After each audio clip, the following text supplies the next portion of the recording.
How do you take a movie about Lego and make it good? See the Lego Movie 1.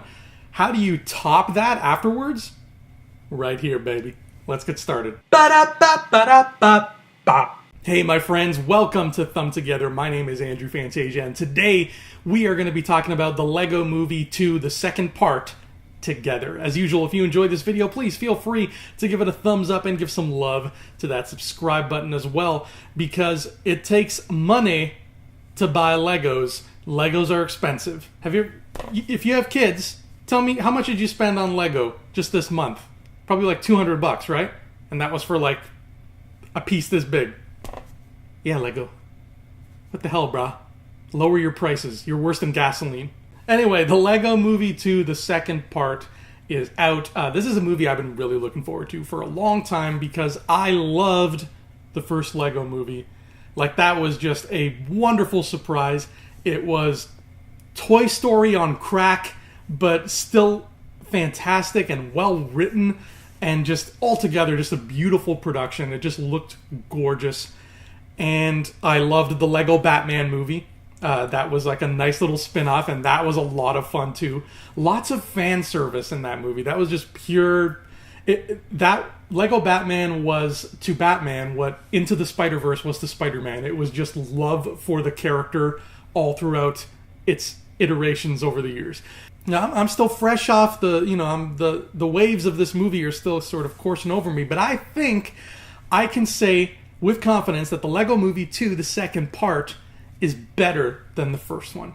And yeah, I don't think anybody was expecting that kind of turnout. See, the first movie had this really kick-ass marketing campaign where they really helped sell the fact that, guys, it's okay, you can watch this Lego movie, it's not going to be shit.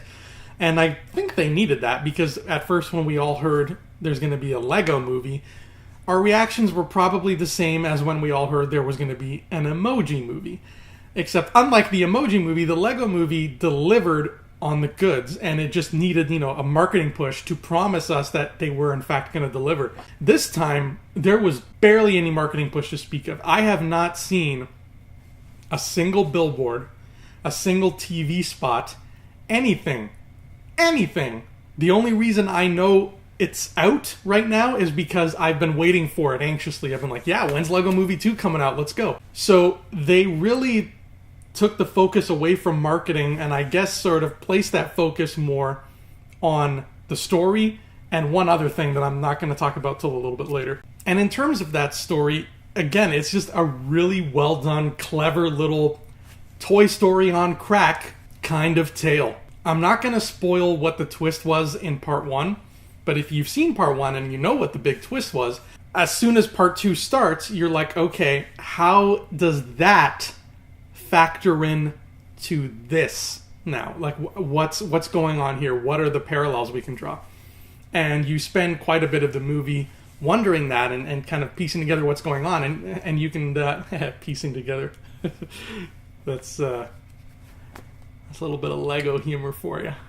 And you can already sort of see the beats of that taking place. You can see, like, okay, I understand what this means when the characters are fighting these other characters and what that's supposed to symbolize, etc. You can sort of see that working out now because you know the twist of part 1. And again, don't worry, I'm not going to spoil that because it's too much fun to spoil. But you'll know what I'm talking about.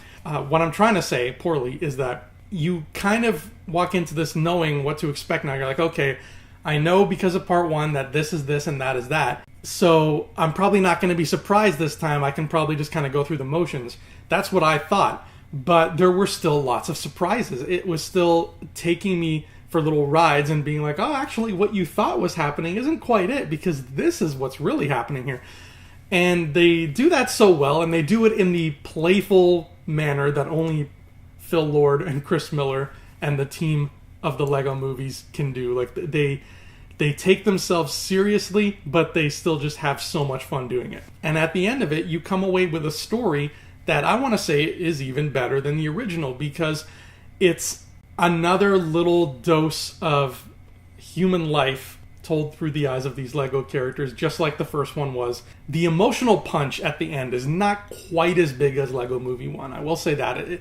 Lego Movie 1, like, almost kind of got me choked up. This one was just more like, oh, man, that's so sweet. Look at that. That's great. Isn't that great? There's nobody on either side of me because I went on a Thursday night and I'm talking to myself in the movie theater.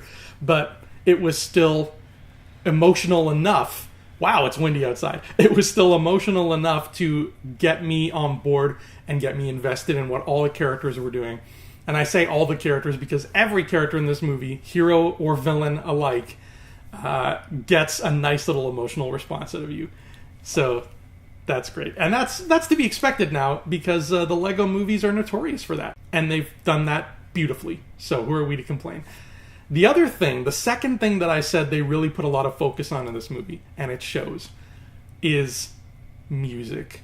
Okay? The Lego Movie 2 has not only an amazing score that sounds like it belongs in a Star Wars movie, like the score of the Lego Movie 2 is just phenomenally good.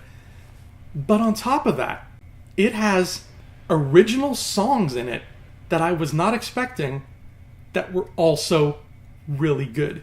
That's a twist that I am going to spoil here because I think you should know this going in, and I think you'll be happy with it.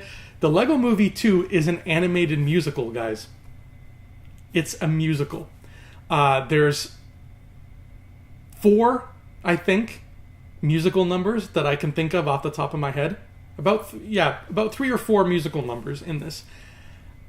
And they're all great. They're all funny. They're not the most well-sung, because, these actors aren't really singers. They're actors. So, don't expect like a Beauty and the Beast, like, Little Town. You're not going to get that. But this is, the music itself and the lyrics is what's clever here. If you liked Everything Is Awesome, the song from the first movie, you'll hear that again, but you're also going to hear music that is just a whole other level of cool, including one song that, you know what, I hope they start playing this song on the radio.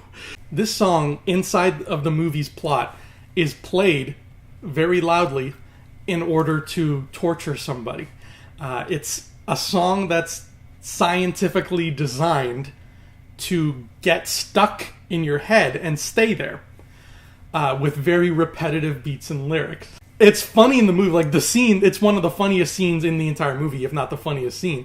But on top of that, like, it actually does what it's trying to do.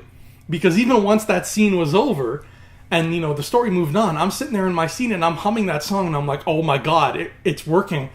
And they played it again during the end credits. So as I was walking out of the theater, getting in my car, again, I'm just like, and like it was back in me, and now I can't get it out of my head. And the lyrics are hilarious, the beat is hilarious, the scene in which it takes place is hilarious. It's my favorite scene of the movie, hands down. And you'll know the scene when you see it, but it's just an example of how good the music is for this. I was so blown away. And of course, during the end credits, we also get an original song from our friends at the Lonely Island. So if you're a fan of Lonely Island, get ready for a really fun Lonely Island song during the end credits about end credits. That's the Lego Movie, guys. Like I said, Toy Story on a serious amount of crack. So the Lego Movie 2, the second part, is pretty damn spectacular. I'm really happy to say that I enjoyed it even more than I enjoyed part 1. And I can't wait to see what these guys do next, because these are just great characters and great worlds that you can live in. I want more Lego DC movies than I want actual live-action DC movies at this point, because they're doing such a good job with the DC characters. But anyway, check out this movie. You're going to have a lot of fun. Thank you for watching Thumb Together. My name is Andrew Fantasia. I will see you here next time, and until then, adios.